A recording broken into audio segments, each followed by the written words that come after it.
Goeienaand julle, ek hoop julle het almal 'n wonderlike geseënde dag gehad.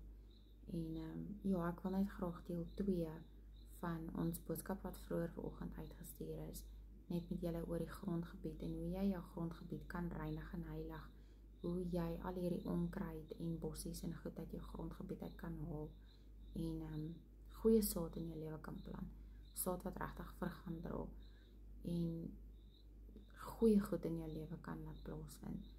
So ek wil net graag 'n paar stappe, 'n paar Bybelverse en 'n paar net soos hoe jy dit uit jou grond uit gebied uit kan haal, net met julle deel en ook 'n gebed wat julle kan bid na die tyd en net voor kan, of jy dit nou daagliks bid en of jy dit nou dikwels bid en of jy dit nou whenever bid, maar wat julle kan gebruik en opstaan en ja, verklaar oor julle grondgebied, sodat die saad wat julle dan nou van hier af plant, regtig net gesonde, goeie saad sal wees. So ek wil begin net met 'n paar stappe van goeders wat 'n mens vir kan uitkyk, saad wat jy kan identifiseer. Onthou, alles is deur leiding van die Heilige Gees. Nie elke persoon se situasie gaan dieselfde wees nie, en nie elke persoon gaan met dieselfde saad sit nie. Maar hierdie kan net 'n riglyn wees van 'n sekere gedeelte wat jy in jou intimiteit net voor kan gaan bid en vra dat die Heilige Gees net daai saad vir jou kan openbaar. En ja, regtig net jou sal help om dit net uit jou grond uit te kan haal. So die eerste punt is saad van bitterheid. Dit is gewortel in wonde uit verlede, verwerping en onopgeloste pyn.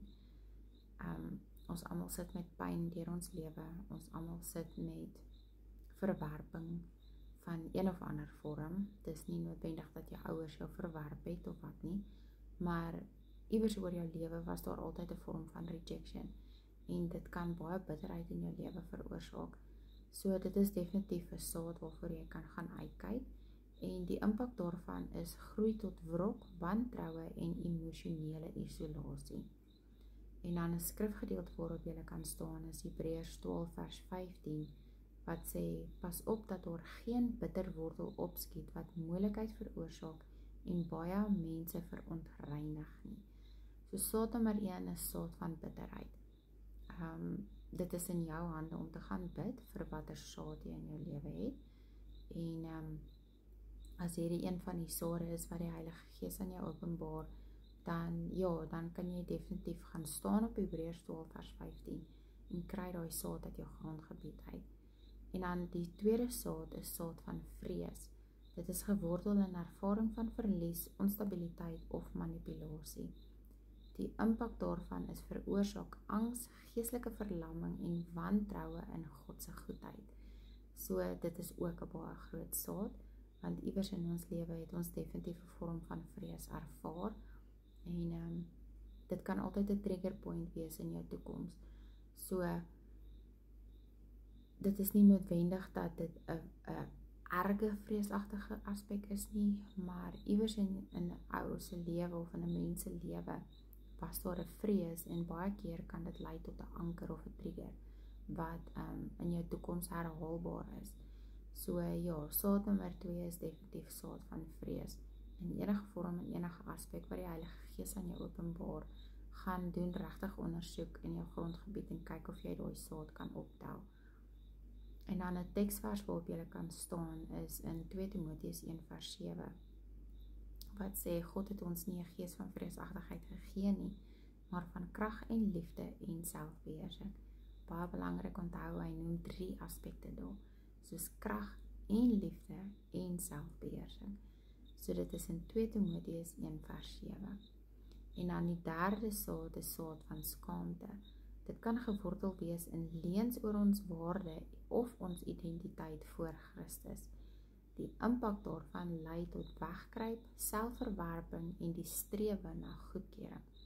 En dan 'n teksvers waarop jy kan staan is, die wat na hom opsien straal, hulle aangesigte is nooit met skaamte bedek nie. So ja, baie keer in ons lewe bevraagteken ons identiteit in Christus, of dit bring net jou hierdie selfverwerping en hierdie sense of belonging. So dit kan ook 'n baie groot saad in jou lewe wees. En weer eens, deur die leiding van die Heilige Gees, en deur die ontvangs van die openbaring wat hy vir jou gee, kan jy dalk moontlik hierdie saad in jou lewe, maak nie saak van waaraf dit kom nie, jy en liewe Jesus weet, maar ja, dit kan regtig net 'n groot slegte saad in jou lewe wees. En onthou, al hierdie sade kan geplant wees deur mense of deur jouself, bewuslik of onbewuslik. Maar ja, ons wil almal net 'n gesonde grondgebied hê. En dan die 4de punt is saad van trots. Want onthou, pride was the original sin. So ja, daar is altyd 'n vorm van trots of 'n vorm van waar trots in jou lewe verwoesting kom saai het. Maar ja, dit is, ek sal sê, eintlik een van die grootste sade is daai trots. Dit is net vir ons belangrik om te weet, is dit 'n egosistiese trots of is dit net 'n trots van, weet, 'n normale trots van jy is trots op jou kinders vir 'n goeie punte of wat ook al. Maar ja, net om te gaan bepaal watter trots is dit. En ja, hoe om dit uit jou lewe uit te kry, want dit kan gewortel wees in 'n behoefte om onsself te bewys of ons beeld te beskerm. So onthou, egosistiese trots is gekoppel aan jou beeld, so jy het altyd daai pride van jou image en jou status en daai goeders. En ja, die behoefte om jouself te beskerm, waar jy soms ander se belange in die grond in kan druk. So die impak daarvan is blok intimiteit met God en ander en bevorder oordeel. As jy baie met trots gevul is, gaan jy altyd judgmental wees teenoor ander mense. So ja, dit is definitief 'n saad, 'n waardige saad om uit jou grond uit te haal. En dan 'n skrifgedeelte waarop jy kan staan is in Jakobus 4 vers 6 wat sê, God weerstaan die hoogmoediges, maar aan die nederiges gee hy genade. En dan nog 'n saad wat jy ook kan gaan bid oor is saad van rebellie. Dit is wonde van ouers, leiers of selfvermeende stilte van God af. En dan die impak daarvan is groei tot weerstand teen regstelling en geestelike dwaal. En dan 'n teksvers waarop jy kan staan is in 1 Samuel 15 vers 23 wat sê, rebellie is so sondig, maar so ook heksery.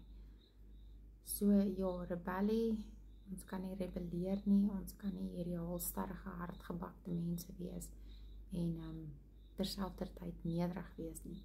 So gaan kyk definitief vir rebellie in jou lewe en ja, kry daai saad uit jou grondgebied uit. En dan die laaste punt wat ek wil bring is saad van woordvloeke. Hierdie is 'n baie groot ene, want ja, woorde dra krag en dit is ook 'n tweesnydende swaard. So dit is baie belangrik om te weet wat jy sê, of dit opbouend of afbreekend is, en ook om te weet dat gaan dit 'n goeie effek hê of gaan dit 'n slegte effek hê. So dit is 'n negatiewe verklaring, etikette of innerlike geloftes. Die impak daarvan is vorm identiteit, beperk potensiaal en nooi geestelike onderdrukking uit. Die teksvers waarop jy kan gaan staan is in Spreuke 18 vers 21 wat sê die tong het mag oor die lewe en dood. En daar bevestig die Bybelvers dit aan ons. So ja, net 'n paar stappe van hoe jy dit uit jou lewe uit kan kry is identifiseer die saad in sy wortel, verloon ooreenkoms, vergewe en vryspreek en ontwortel in Jesus se naam. En dan herplant die waarheid en water daagliks. So ja, ek gaan al hierdie goedjies meer in detail net aan die einde van die video vir julle plaas, sowel as ook die gebed waarop julle kan gaan staan en regtig kan gaan intree daarvoor. So ja, mag hierdie net vir jou 'n bietjie van 'n riglyn wees oor hoe jy hierdie saad uit jou lewe uit kan haal. En dan natuurlik, dit kan vervang met die vrugte van die Gees. Hoe 'n mens dit net kan regtig omskep, jou grondgebied kan skoonmaak. En ja, sodat jy goeie saad in jou lewe kan plant. En ook die goeie saad wat reeds geplant is, kan help om te groei. Mag julle almal 'n baie blessed en 'n anointe dag verder hê.